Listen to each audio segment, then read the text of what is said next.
অবোধ একটি মনোপিপাসা,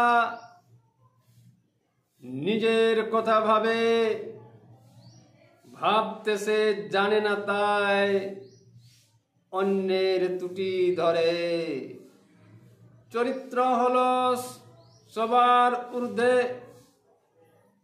শোষণ পূর্ণ ত্রুটি, শোষণ একটি মহা ত্রুটি, চরিত্রের দ্বারা পূর্ণ সেটি, জানে না সে নিজের ত্রুটি, অর্থ নিয়ে পরিপাটি, চালায় শুধু শোষণ ত্রুটি, ভদ্র ভরা মুখের বুলি, পোশাক নিয়ে গর্ব তুলি, বলে যায় নিজের বুলি, শোষিত হয় মানুষগুলি, নাই সত্যে বললে কথা, মুখটি হয় ভারী, নিজের চেহারা না তাকিয়ে, অবোধ একটি মনোপিপাসা, নিজের কথা ভাবে।